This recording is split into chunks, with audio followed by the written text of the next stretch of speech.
Welcome back! Now, you may have noticed that on Saturday there is a Warhammer preview live from the World Championships of Warhammer. That's a lot of Warhammer in one sentence. I really wanted this preview to be good. And it's fair to say that I think this time it was actually really good. New Krieg, new tanks, plastic Malcador Infernus. Made me so happy I required a change of trousers afterwards. New Eldar. Plus, Gobbos on Wolves. It was great. It was genuinely a very good preview. And so this week is mostly going to be catch-up as we take a look at everything in glorious picture form as opposed to slightly panning, cross-moving shots on the live stream, which they're getting better with. But nothing is quite as good as just a nice, crispy photograph. So, let's start out with the Krieg. And this is Lord Marshal Varnon Drea. Drea? I've already forgotten how they pronounced it. I could load up the thing and find out, but I'm not going to. Who has survived a treacherous path. He's a steely-eyed combat veteran. He's got a horse with horrible claws. Seriously, the feet on the horses freak me out. I mean, I know why, but still, they're just alarming. However, we can't see him properly here, but we can there. Look at that. I will say you have the option of having either the pistol or a power sword. I think the pistol looks better. I'm of the opinion that the guy sitting on the horse, about to shoot someone, just looks cooler than a sword. It just does. The horse looks fantastic. I really like the gas mask. That's really, really nice. Also, the little thing of where the strap goes over the mane? I don't know, what do you call that bit of a horse? I mean, it's the hair, but then isn't the whole horse covered in hair? The hairdo, the mohawk, whatever. Over that bit, there's got to be a technical name, I don't know what it is. I like the way they've done that. Like, that's nice. That's nicely done. The horrible, horrific clawed feet are gross and just look wrong, but in a good way, obviously, in a good way. This is the thing, stuff can look creepy and weird as long as they look creepy and weird and good at the same time. That's fine. The long coat, the sash coming down looks fantastic. The fact that the rebreather seems to be mounted to the saddle, I mean, it's just, Oh, it's nicely done. I love the symbol of the Imperium across the armour, across the chest of the horse as well. That's so nice. I really want to know what that tube does in the horse's neck as well. I want to know what that's about. It seems to attach... Does it attach to the Lord Marshal? Or is that just a different bit of green that's on his coat?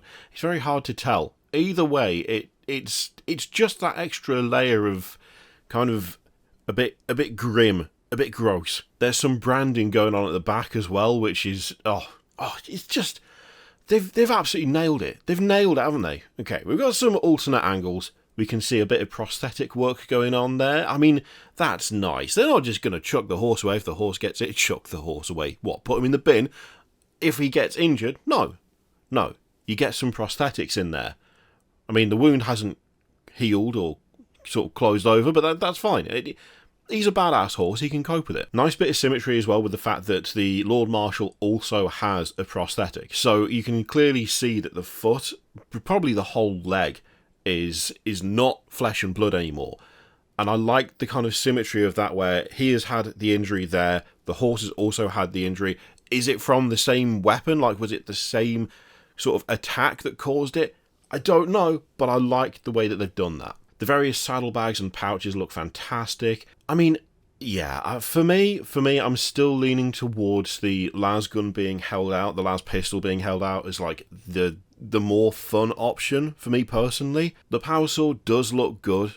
Like, I'm not saying it's bad, but for some reason, I just feel like you don't see it as often. There's a lot of artwork, there are quite a lot of models where there's, a melee weapon being brandished, even from the hatch of a tank, famously. Just this feels a little bit different having the las pistol pointed out like that, so I think I still prefer that. But just overall, the details are fantastic. The cloth looks amazing. Oh yeah. Now, of course, it's not just Lord Marshal. We've also got Death Riders as well, which, again, look brilliant.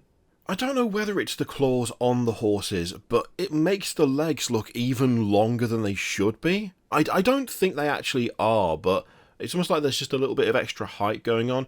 I really like the poses on these. I think the poses are really nice. Proper sort of in action, really well telegraphed movement going on. A lot of the detail is, of course, the same as the HQ option, but again, I just think they've done a really good job with these. The helmets look great, the gas masks look fantastic. That armor plating and all of the detail on the saddles as well, with like all the different saddlebags and pouches and so on. Oh, they've just done such a good job with them. Such a good job. And it's all plastic. I mean, this is the thing, right? Everyone who's sat there and gone, love Death Korps of Krieg, absolutely love them. They are brilliant. They are absolutely, I just want them. I need them. I'm going to have a look and see how much they are. Oh dear God, it's an absurd amount of money for like 10 dudes. And you need so many of them. What do? I guess I'm just not going to do it. That's now not a thing. That's not a thing. It's just going to be easy to get hold of, way cheaper. It's going to be, you don't have to get it straight from Games Workshop either. Third-party retailers, they'll have it on discounted prices 100% of the time, most likely. It's just so nice. It's just so nice. Not just getting Krieg, but getting them in plastic. It is kind of interesting in a way where I'm still like conditioned to look for the Forge World style paint jobs, because the way the Forge World team painted stuff, or at least paint stuff, seems to be slightly different to the overall Heavy Metal team, or at least it used to be. I don't think really that distinction is there anymore, but like back in the day, a Forge World model tended to have a bit more of a gritty, sort of grimdark paint job, a lot more texture, a lot more kind of weathering and muddying and stuff. And so I keep expecting to see that on these guys, which they don't really have anymore, which feels weird. But then again, I mean, it still shows them off really nicely, and yeah, I think these look fantastic. They look absolutely great. We also have new combat engineers and a little like remote drill mine, which is so good. It's so good. I really like that kind of plated armor they've got over the greatcoat. That looks really nice. Got an appropriate amount of gubbins and the like, including like grenades on sticks, but also just a mace. Just a lump of metal on a wooden stick to hit people with, which, I mean, you gotta respect the effort, right? The shotguns look fantastic. I'm assuming they are a form of shotgun. They are kind of interesting, weird, but I like it. Again, a nice mix of poses going on there as well. There is a distinct lack of shovel. I will say, there's a distinct lack of shovel going on. We've not seen a shovel yet, which I'm sure is going to have some people up in arms, but right now, I'm seeing a distinct lack of shovels. Then again, we have gained a remote-controlled mine. So, swings and roundabouts, you know, swings and roundabouts, silver linings. At least we've definitely got a pickaxe on one of them. That's something. To be honest, there could be more stuff going on in the backpacks, but we won't find out until we can do the full spinny job, will we? We've also got artillery batteries. These look great. I'm super curious to see whether, like, as time goes on, if we get, like, a second wave, which would make sense, whether we'll see things like the Earthshaker battery come back, or whether this is going to be kind of what we get for this. As it stands, there's a heavy mortar, a heavy quad launcher, multiple rocket launcher, and a siege cannon. I'm assuming that that first one is the aforementioned siege cannon, last in the description but first in the images, because that's clearly the mortar. Then we've got the multiple rocket launcher, and then we've got the quad cannon. So, I don't know, I really like them. I like how each one is like a little mini diorama. I really like that. There's loads of personality. Just the fact that you've got a few different models on each base, that really kind of, I don't know, it just makes it feel like a special unit. Like dioramas as centerpieces, where it's like, okay, here's your main guy. Your main guy is kind of looking all fancy and grand. I do like that, but these feel special whilst also just being part of, like, I guess, like the rank and file, just your standard guys, which, I don't know, that's just a cool element. I'm really liking them. It's too early to ask for more, and yet I still kind of want to ask for more. Just a little bit more, just a tiny bit. There is, of course, an army box, which we'll take a look at in a second. The Codex looks fantastic. Since it's just Codex Astra Militarum, it looks like this is the one you get in the box, and then the standard one will have a different cover. But I love that. I love that. That is a nice, like, variant edition of a Codex right there. We've also got the Command Squad as well, which, oh, the two skulls, the bog roll skulls, as someone said, just hovering around, recording the names of either the dead or orders, or just taking down the lunch order. You know, could be either. The Commissar looks grand, especially with that really gnarly looking power fist. And so much like, what is it? Is it frogging? Is that the term? All the gold thread across the chest. And the epaulets as well. Oh, the comms officer looks brilliant. Really like that pose. That's really fun. The medic, I don't know why, the lack of hat really throws me. Like, no helmet on him looks really odd, and I couldn't really tell you why that is. But him just carrying around effectively just a case full of vials of blood is weirdly creepy. Is it weird? I don't think it is weird. I think it's just creepy.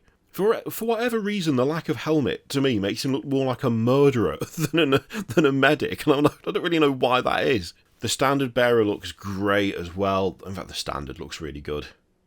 It helps that it's been painted really nicely, and having those few bullet holes in it is... oh, that's an excellent choice. That is a great choice. Finally, it looks like we've got a melter-toting trooper at the back there with a mine strapped to his backpack. Oh, it's just so nicely done. Finally, we've got the heavy support squads, which, of course, we need to take a closer look at as well. I just feel like they've nailed all of this. They've just nailed all of it. Whether it's the larger artillery or these, like, smaller gun carriages, they just look so good. It looks like between a massive flamer, some autocannons and las cannons, you kind of got a few bases covered there. I wonder if there's a few more options. Oh, it doesn't say, but they do have the fire coordinator there, which, again, loving the little radio box, like the Vox transmitter there, with an old style, like, proper telephone handset looking thing. Oh, yeah. I think it's fair to say that they've nailed this. They've absolutely nailed it. So that's the standard Astra Militarum Codex cover. They've really leaned heavily into the Krieg. It's almost like they know that this is a big deal or something, or that people really wanted this for a long time. And they're like, look, not only did we do it, but they're on the Codex as well. Come on, buy it, go, let's go. And to be fair to them, I think that people are going to buy it. I can see this being extremely popular and doing very, very well for them, which kind of begs the question, why didn't you do it earlier? But, you know, you could say that about a lot of stuff. Like all the Eldar Aspect Warriors that we're going to talk about tomorrow. I just think that was a great start. Like, the Krieg just showing up in glorious plastic with a bunch of nice poses, bringing back, like, the field artillery and the... oh, it's just good. It's just good all round. 100% loved it. And I'm really trying to convince myself that I don't like infantry-heavy armies. I'm just not a big fan of infantry-heavy armies. But I don't think it counts when it's Krieg, because when they look that good, it's a lot harder to just, you know, keep that momentum of, nope, too much painting of little guys. Much prefer painting tanks. God knows I've got enough tanks. But it would be kind of fun to have some Krieg to go along with those tanks. That wouldn't be a problem, would it? I mean, that'd be fine. I could paint like 10 or 20 or 120 guys. Like, I'm sure it'd be fine. Oh dear. Well, I mean, they've got me, apparently. So we'll just have to see who else they get with with this fairly significant Krieg release. Let me know what you think of those in the comments down below. In the meantime, feel free to click all the things. Thank you very much for watching. I'll see you next time.